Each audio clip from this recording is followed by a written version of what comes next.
Praise the Lord. Hallelujah. Dear friends, I welcome you for the reflection of the Gospel of 11th Sunday in Ordinary Time, June 18th. Let us pray. Heavenly Father, I praise you, I glorify you, I thank you for all the blessings that you have showered upon us. As we reflect your word, help us to understand. Give us your Holy Spirit. Let your Spirit lead us as we reflect these readings. Give us good health. Grant us peace and blessing. We ask this through Christ our Lord. Amen. Let us take the reading.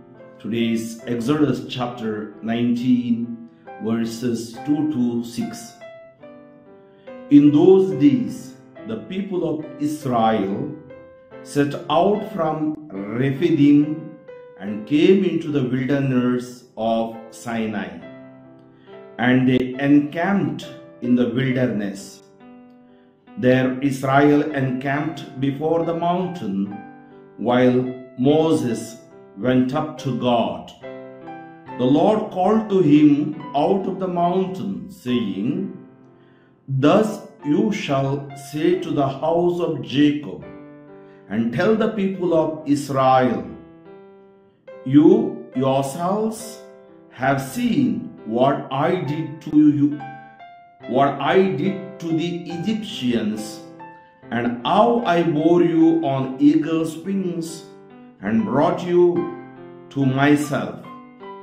Now therefore, if you will indeed obey my voice and keep my covenant, you shall be my treasured possession among all peoples, for all the earth is mine, and you shall be to me a kingdom of priests and a holy nation.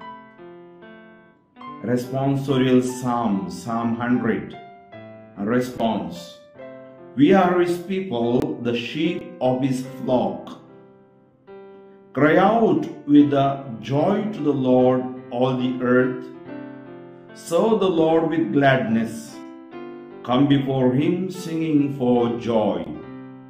We are his people, the sheep of his flock. Know that ye, the Lord is God. He made us, we belong to him. We are his people, the sheep of his flock. We are his people, the sheep of his flock. Indeed, how good is the Lord! Eternal is merciful love. He is faithful from age to age.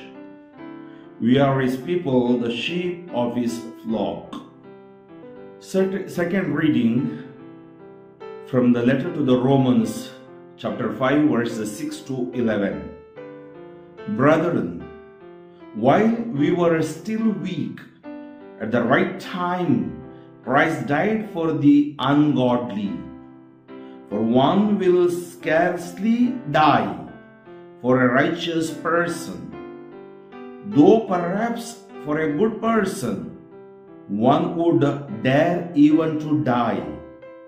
But God shows his love for us in that while we were still sinners, Christ died for us. Since, therefore, we have now been justified by his blood, much more shall we be saved by him from the wrath of God.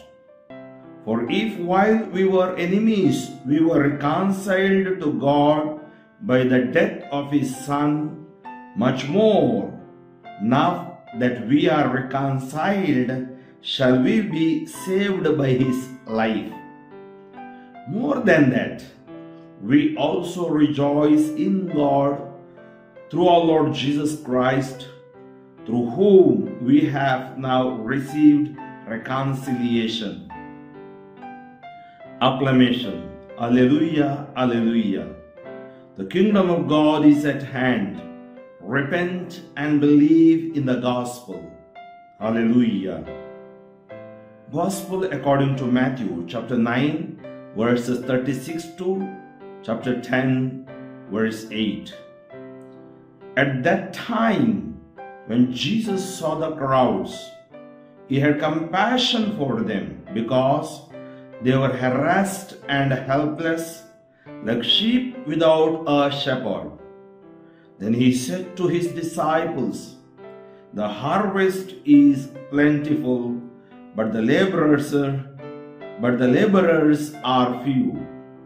Therefore, pray earnestly to the Lord of the harvest to send out laborers into his harvest."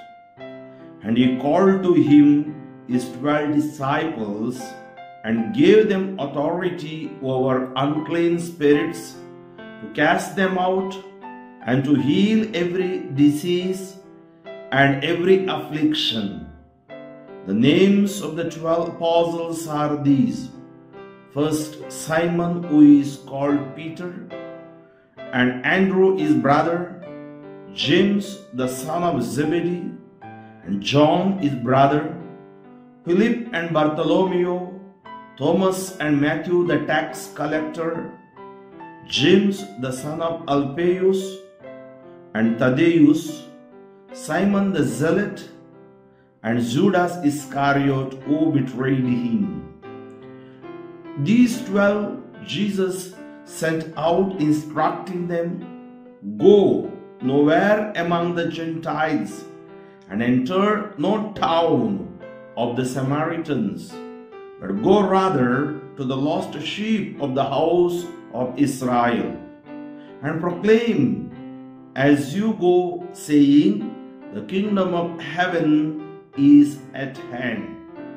Heal the sick, raise the dead, cleanse lepers, cast out demons.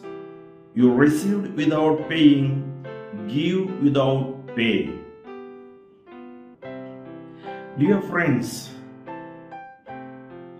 let us reflect on the passages that we read. Sheep without a shepherd, Matthew 9 verse 36. In the history of Christianity, there are two types of justice: retributive and restorative.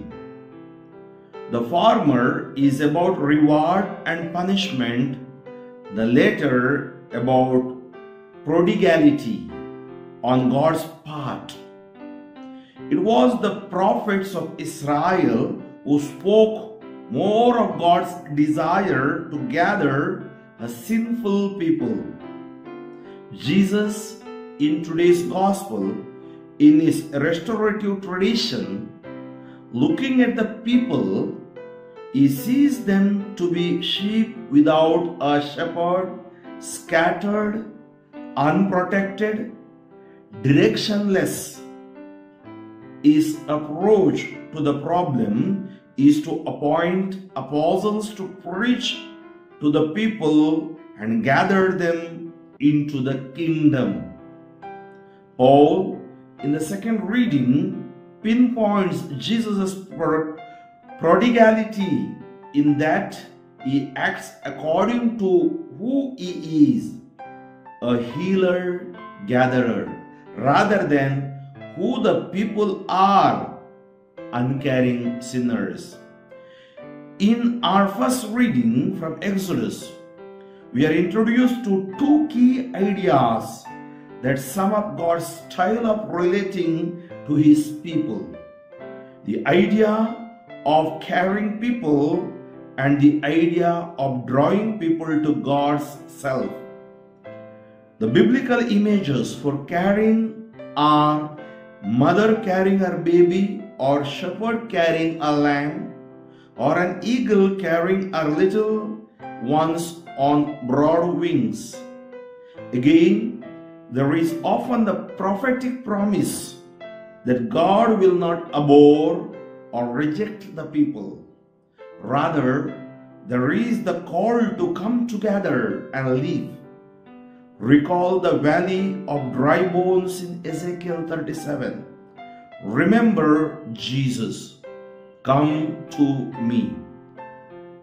Heavenly Father, we praise you, we glorify you, we thank you for these beautiful readings and reflection that you have given us today.